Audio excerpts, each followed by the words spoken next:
سعادت مند ہیں وہ لوگ جو اس ماہ نور میں، ماہ سیام میں اپنے رب کے حضور نیازمندیوں اور عجز و انکساری کے ساتھ حاضر ہوتے ہیں۔ شیطان باندھ دیا جاتا ہے، روزے، صلاۃ التراویح اور دیگر امور صالحہ سے نفس کی کمر توڑنے کا سامان بھی کیا جاتا ہے۔ اللہ تعالیٰ جل شانہ نے جن لوگوں کو یہ سعادت مندی نصیب فرمائی کہ وہ اپنی صبحوں کو اور اپنی شاموں کو قرآن کے نور سے روشن رکھتے ہیں اور سارا دن اس تصور میں ڈوبے رہتے ہیں کہ ہمارا اللہ ہمیں دیکھ رہا ہے، نظر کی، خیال کی، فکر کی پاکیزگی کا سامان کرتے ہیں، زبان کو جنبش دینے سے قبل سوچتے ہیں کہ کوئی ایسا جملہ نہ نکلنے پائے جو ہمارے روزے کے نور کو بجھا دے، وہ لوگ یقیناً خوش نصیب ہیں۔ اور جو لوگ آنے والے ساون رت کے اس موسم میں بھی اپنے من کی پاکیزگی کا سامان نہیں کرتے اور عام ایام کی طرح ان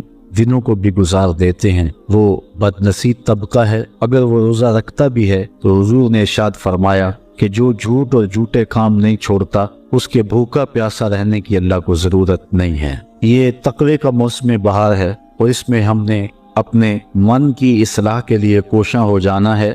اللہ تعالیٰ کی توفیق شامل حال ہو جاتی ہے اور نفس سے لڑنا آسان ہو جاتا ہے۔ دو دشمن تھے، ایک دشمن باندھ دیا گیا۔ اذا جاء رمضان سلسلت الشیاطین، فرمایا گیا کہ جب ماہ سیام آتا ہے تو شیاطین جکڑ دیے جاتے ہیں۔ مسجدوں کے دروازوں کا کھل جانا اور لوگوں کی رغبت اللہ کے گھر کی طرف، تلاوت کلام مجید کی طرف، ذکر فکر کی طرف، نمازوں کی طرف دل کا کھچاؤ، صلاۃ التراویح میں حاضری، یہ اس ماہ نور کے فیضان ہیں۔ سحری کا مزہ الگ ہے، افطاری کا لطف اور ہی نرالا ہے۔ حضور علیہ السلام نے ارشاد فرمایا للصائم فرحتان، فرحت عند فطرہ و فرحت عند لقاء ربہ۔ روزہ دار کے لیے دو خوشیاں ہیں، ایک خوشی اس وقت اسے نصیب ہوتی ہے جب وہ روزہ کھولتا ہے، اس کا ایک ایک انگ اور ایک ایک جزو بدن اور اس کی ایک ایک رگ زبان حال سے اللہ کا شکر ادا کر رہی ہوتی۔ جب سوکھی رگوں کو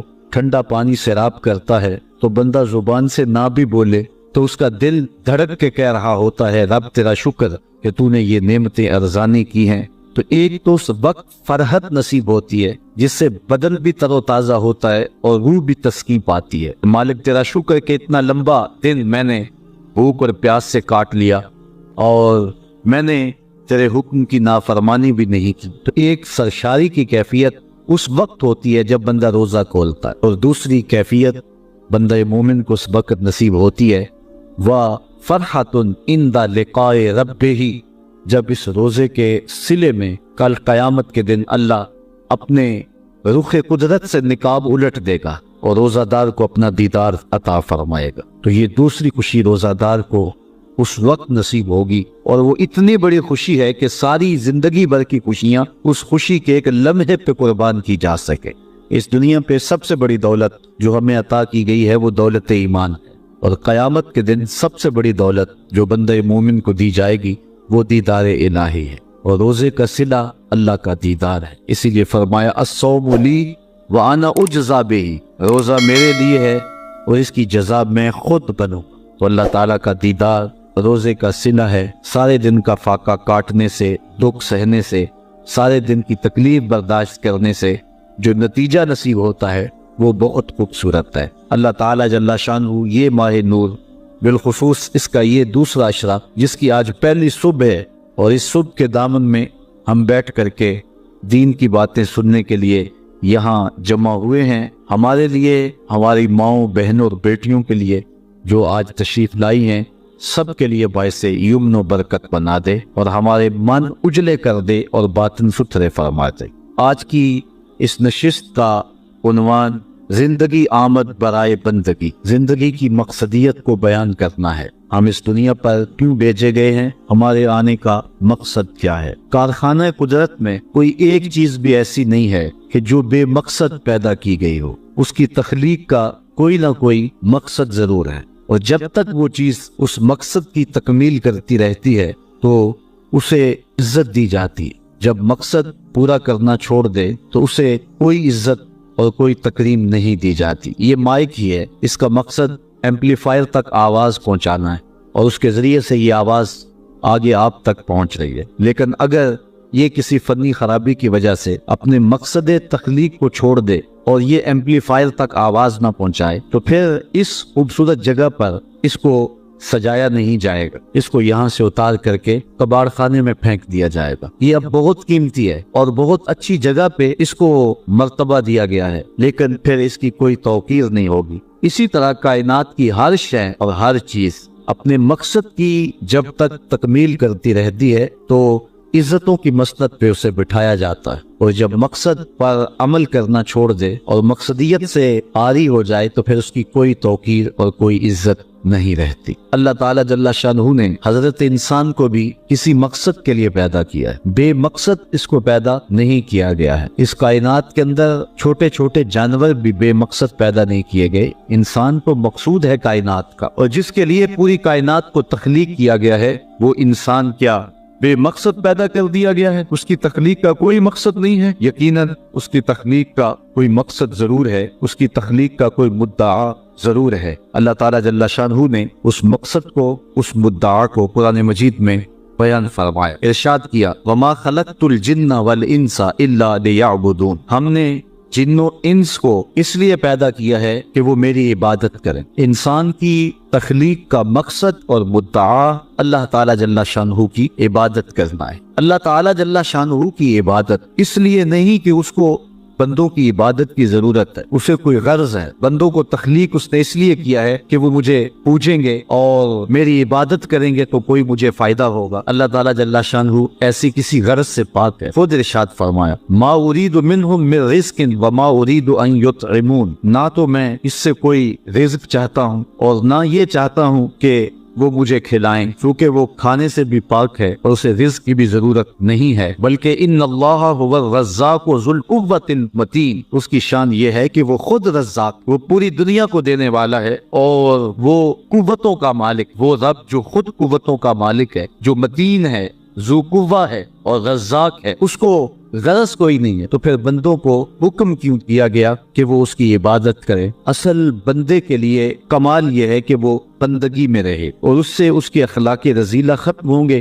اور اس میں اخلاق حسنہ پیدا ہو، اس لیے اس کو عبادت کا حکم دیا گیا تاکہ وہ اپنی زندگی کا جمال پا سکے۔ اگر وہ پوجا نہیں کرے گا، اللہ کی پرستش نہیں کرے گا، تو اللہ تعالیٰ جل شانہ کو کوئی فرق نہیں پڑتا۔ کائنات کی کوئی چیز نہیں ہے جو طوعاً اور کرہن اس کے حضور سجدہ ریز نہیں ہے، اس کی تسبیح نہیں بولتی۔ علماء نے لکھا کہ تمام درخت جو تم دیکھ رہے ہو یہ حالت قیام میں اور اللہ کی تسبیح بول رہے ہیں، اور درخت جب تک تسبیح بولتا رہتا ہے اپنے تنے پہ کھڑا رہتا ہے، اور جب تسبیح بولنا چھوڑ دیتا ہے تو کاٹ دیا جاتا ہے۔ جو درخت کاٹ دیا جائے سمجھ لو کہ اب تسبیح کا عمل اس سے موقوف ہو گیا تھا، اب اس کو کاٹ دیا گیا۔ تو سارے درخت حالت قیام میں، چوپائے حالت رکوع میں، مینڈک حالت تشہد میں، اور حشرات الارض کیڑے مکوڑے یہ حالت سجدہ میں۔ اللہ تعالیٰ نے انسان کو جو عبادت دی نماز کی صورت میں، وہ ان تمام صورتوں کی جامع ہے، ان تمام عبادات کی جامع۔ درختوں کا قیام بھی ہے، چوپایوں کی طرح رکوع بھی ہے، مینڈک کی طرح تشہد اور قعدہ بھی ہے، اور حشرات الارض کی طرح سجدہ بھی ہے، اس لیے کہ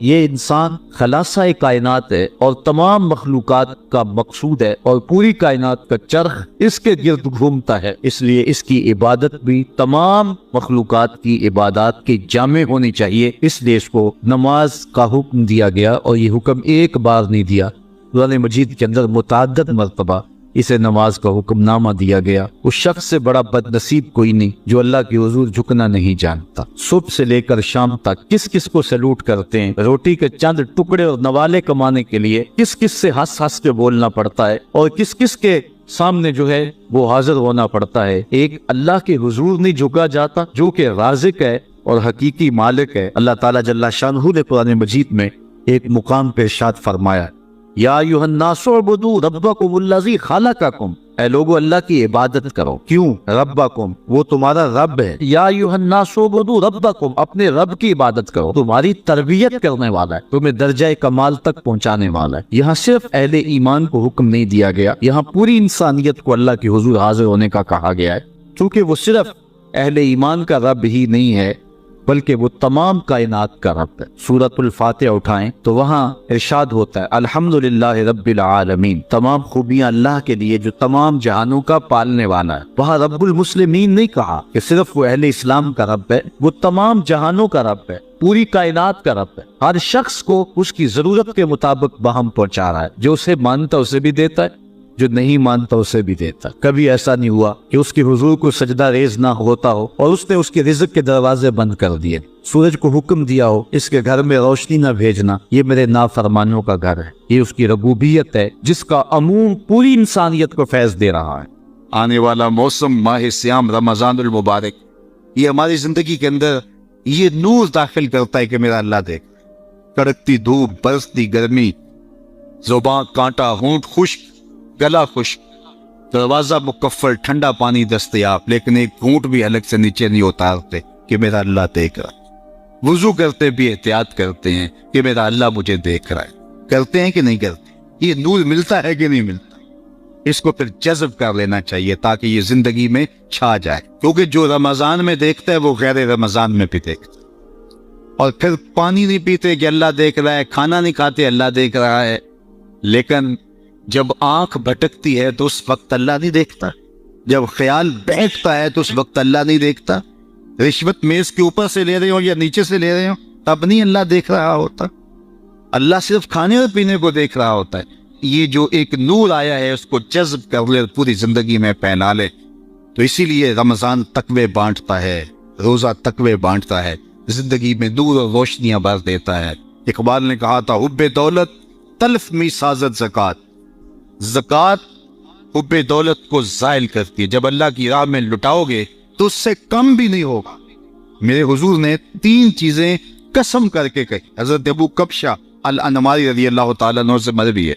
میرے حضور نے ارشاد فرمایا اگر کوئی شخص کسی کو معاف کر دیتا ہے تو اس کی عزت کم نہیں ہوگی، میں محمد اللہ کی قسم اٹھاتا ہوں۔ دوسری بات میرے حضور نے فرمائی کہ جو شخص مانگنے لگ جاتا ہے، سوال کا دروازہ کھول لیتا ہے، اللہ اس کے لیے محتاجی کا دروازہ کھول دیتا ہے، اس کی کبھی کمی پوری نہیں ہوتی۔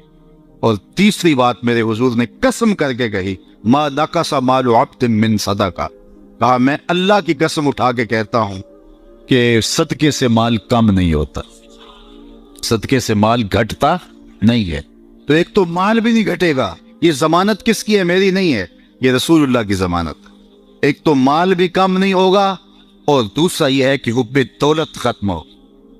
حب دولت تلف می سازت زکات، یہ ماہ سیام آ رہا ہے تو زکات سے حب دولت کو کم کیجئے، بلکہ صدقات دیجئے، نفلی صدقات کیجئے، غرباء کی مدد کیجئے، مساکین کی مدد کیجئے، اپنے غریب محتاج رشتہ داروں پہ غور کیجئے، ان کی مدد کیجئے، اپنی ہمسائیگی میں دیکھیے، پردے سے مدد کیجئے، ان کی عزت نفس بھی مجروح نہ ہو۔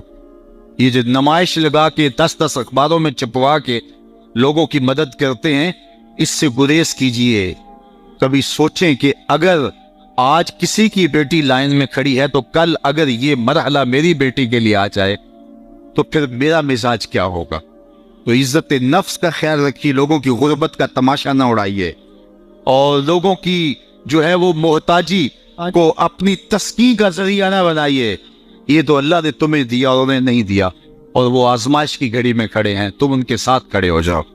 تو لوگوں کی مدد کیجئے، دکھیوں کے کام آئیے، مساجد کی جو ہے وہ تعمیر کیجئے، مدارس دینیہ کے ساتھ وابستہ رہیے، اور لوگوں کی فلاح کے لیے، بہتری کے لیے کام کیجئے۔ اللہ نے آپ کو دیا ہے، یہ مال یہاں رہ جانا ہے۔ میرے حضور نے فرمایا ابن آدم کہتا ہے میرا مال میرا مال، اس کا مال وہ ہے جو اس نے کھایا یا پہنا اور پرانا کر دیا یا آگے بھیج دیا، باقی اس کا نہیں ہے، وہ وارثوں کا ہے۔ مرتے ہی ورثہ بن جائے گا، مرتے ہی ترکہ بن جائے گا۔ کفن بھی میلا نہیں ہونے دیں گے کہ بعض اولادیں تو بانٹ لیتی۔ اللہ اکبر، وہ گھر جو ان کے لیے بنایا تھا، ایک رات بھی تجھے اس گھر میں رکھنے کے لیے تیار نہیں ہو۔ آج تیرا نام چھن گیا، آج کوئی یہ نہیں کہتا کہ پیچھے سے امام گے اور حاضر اس چودھری صاحب کے، حاضر اس میت کے۔ آج تو ڈیڈ باڈی بن گیا، آج تو میت بن گیا۔ آج خان صاحب، ملک صاحب، چودھری صاحب، پیر صاحب، مفتی صاحب، تیرے سارے ٹائٹل چھین لیے گئے. آج پیچھے اس امام کے اور دعا واسطے حاضر اس میت کے، آج تو میت بن گیا. آج تیرا لباس بھی پھاڑ کے اتارا ہے. آج تیرے انگوٹھے باندھ دیے گئے ہیں، ناک میں روئی ٹھونس دی گئی. آج تو غسال کے رحم و کرم پہ ہیں، وہ تجھے ادھر الٹ دے یا ادھر پلٹ. اب تیرے پاس کوئی اختیار ہی باقی نہیں رہا. میاں صاحب بولے جاندی واری ڈرونا بنے ہو تے ہاتھ نہ لاندے ڈرتے. آج اولاد بھی دور ہے، پوتے اور پوتیاں بھی ڈرتی ہیں. جاندی واری ڈرونا بنے ہو تے ہاتھ نہ لاندے ڈر دے. جنہ لئی تو پاپ کمائے اج کتھے نہیں تیرے کرتے. آج سارے چلے گئے تو آج اپنے ہاتھ سے اپنی زندگی کو سنوارنے کے عمل کی طرف بڑھیں اور راہ خدا میں خرچ کریں. دکھیوں، مجبوروں اور لاچاروں کے کام آئیں. اللہ آپ کی مدد کرے گا اور حب دنیا کم ہوگی. اللہ تعالیٰ جل شانہ نے سورہ عادیات میں پہلی 5 آیات میں قسمیں کی، پھر 3 آیات میں جو ہے وہ حضرت انسان کی وہ کمیاں، کوتاہیاں جن کی بنیاد پر باقی گناہ سرزد ہوتے ہیں ان کو بیان کیا، اور اس کے بعد پھر علاج بھی قرآن نے بتایا اور کس قدر اس کو چوٹ لگائی. افلا یعلم اذا بعثر ما فی القبور وحصل ما فی الصدور ان ربهم بهم یومئذ لخبیر. افلا یعلم اذا بعثر ما فی القبور. اے اکڑ کے چلنے والے، اے ناشکر انسان، اے دولت کے پجاری، وہ وقت یاد کر جب تو قبر سے اٹھایا جائے. اس وقت کفن بھی چھین لیا جائے گا. اب سب کو چھین لیا گیا، دولت، بینک بیلنس، تیری جائیدادیں، پلازے، گاڑیاں، گھر، کوٹھیاں، بنگلے، سب کو یہی رہ گیا. صرف ایک چادر کفن کی لے کے جا رہے. لیکن جب قبر سے اٹھایا جائے گا یہ کفن کی چادر بھی رہ جائے گی، برہنہ اٹھایا جائے. اللہ اکبر. نہ پاؤں میں جوتے، نہ سر پہ پگڑی، نہ بدن پہ کپڑا، برہنہ اٹھایا جائے. سیدہ عائشہ رضی اللہ تعالیٰ عنہ نے سنا تو کانپنے لگی. عرض کی حضور قبر سے برہنہ اٹھائے جائیں گے تو ایک دوسرے سے حیا نہیں آئے گی؟ فرمایا عائشہ معاملہ اس سے بھی آگے ہے. کسی کو ہوش ہوگی تو حیا آئے. ہوش اڑے ہوئے ہوں گے، خوف قیامت طاری ہو. قبروں سے یوں لوگ اٹھائے جائیں گے. افلا یعلم اذا بعثر ما فی القبور. اب بعثر کا جو مفہوم ہے، جو ترجمہ اور معنی ہے وہ تو رہے. بعثر کا جو صوتی آہنگ ہے، جب بولتے ہوئے ایک جھٹکا لگتا ہے تو قبروں سے اٹھتے ہوئے لوگوں کی کیفیت معلوم کرنے کے لیے بعثر کا صوتی آہنگ ہی کافی ہے. افلا یعلم اذا بعثر ما فی القبور وحصل ما فی الصدور. حصل کے اوپر جو تشدید ہے، یہ معنی کو کتنی خوبصورتی کے ساتھ ایک مجسم پیکر میں سامنے لا رہی ہے. اللہ فرماتا ہے پھر وہ وقت آئے گا جو سینے میں ہوگا وہ تشت ازباں ہو جائے گا. آج آپ مجھے نیک سمجھتے ہیں، میں آپ کو اچھا سمجھتا ہوں، لیکن میرے سینے کے اندر کیا چل رہا ہے یہ آپ کو نہیں پتہ. یہ میں تقریر چہک چہک کے کر رہا ہوں، اس کے پیچھے کیا ہے؟ میں آپ کے دل اپنی جانب موڑنا چاہتا ہوں، آپ کی جیبیں خالی کرنا چاہتا ہوں، یا میں آپ کے سامنے پاک اور ستھرا اور بڑا جو ہے وہ نیکوکار بننا چاہتا ہوں، یا میرا مقصد رضائے الہی ہے؟ یہ مجھے پتہ ہے، آپ کو نہیں پتہ. آپ کہاں ہیں، کہاں کھڑے ہیں، میں آپ کو اچھا سمجھتا ہوں، لیکن آپ کو پتہ ہے کہ ہم کہاں کھڑے. لیکن قیامت کے دن یہ ساری چیزیں سامنے آ جائیں. وَحُصِّلَ مَا فِي الصُّدُورِ. اور سورہ الطارق میں فرمایا یوم تبلی السرائر فما لہ من قوۃ ولا ناصر. اس دن سارے راز کھول دیے جائیں اور کوئی طاقت نہیں ہوگی جو ان رازوں کو کھلنے سے روک سکے. آج طاقتور کی بات نہیں کھلتی اور کمزور کی بات اچھال دی جاتی، لیکن وہ وقت آنے والا ہے یوم تبلی السرائر فما لہ من قوۃ ولا ناصر. نہ زور کے بل پہ، نہ زر کے بل پہ، نہ کسی اور بل پہ کسی کام کو روکا جا سکے گا. ہر شے تشت ازبام ہو جائے گی. وہ کتنا سخت دن ہوگا. اے داور حشر میرا نامہ اعمال نہ پوچھ، اس میں کئی پردہ نشینوں کے بھی نام آتے ہیں. تو وہ کتنا سخت دن ہوگا. وَحُصِّلَ مَا فِي الصُّدُورِ إِنَّ رَبَّهُمْ بِهِمْ يَوْمَئِذٍ لَخَبِيرٌ. بے شک ان کا رب اس دن ان سے خوب باخبر ہوگا. وہ آج بھی باخبر ہے، لیکن آج کئیوں کو یقین نہیں کہ وہ باخبر ہے، لیکن اس دن سب کو یقین ہو جائے گا کہ میرا رب اس سے باخبر ہے. جب پرانی تصویریں چلنا شروع ہو جائے، جب ساری ویڈیو سامنے آ جائے، زندگی میں جو کیا، تنہائی میں، اعلانیہ، خفیہ، جہاں جہاں جو کیا، داد عیش دی، سب کچھ تشت ازبام ہوگا، سب کچھ جو ہے وہ سکرین پہ چل رہا ہوگا، کوئی چیز بھی تشت ازبام ہونے سے نہیں رہ جائے گی، تو پھر بندہ کہے گا اوہو یہ تو سب میرے مالک کو پتا تھا، لوگوں کی نظروں سے چھپ سکا، رب کی نگاہوں سے تو نہیں چھپ سکا، اس کی نگاہوں سے کون چھپ سکتا ہے؟ یہ یقین آج اپنی روحوں میں اتار لو، اچھی طرح سے جذب کر لو۔ گناہوں سے بچنے کا اکثیر نسخہ ہے یہ یقین کہ میرا رب مجھے دیکھا۔ یہ یقین جب روح میں جم جائے، خیالوں میں اتر جائے، اعتقاد کا پختہ حصہ بن جائے، پھر بند کوٹھڑی میں بھی جرم نہیں ہو سکتا کہ میرا مالک تو مجھے دیکھ رہا ہے۔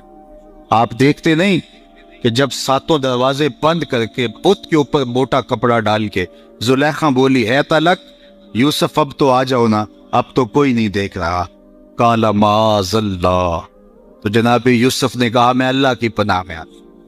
اللہ اکبر، تو دروازے بند کر کے لوگوں کی نظروں سے چھپ گئی ہے، اور یہ بے نور آنکھیں رکھنے والے اس پتھر کے بت سے بھی حیا کرتی ہے اور اس پہ بھی پردہ ڈال لیا ہے۔ جب تو اس جھوٹے خدا سے حیا کرتی ہے، میں سچے خدا سے حیا کیوں نہ کروں جو ساتویں کوٹھڑی میں بھی دیکھتا ہے۔ اتنی روشنیاں برسی کہ گناہ کا تصور بھی محال۔ تو یہ یقین کہ میرا اللہ مجھے دیکھ رہا ہے، یہ انسان کی زندگی میں نظم پیدا کرتا ہے۔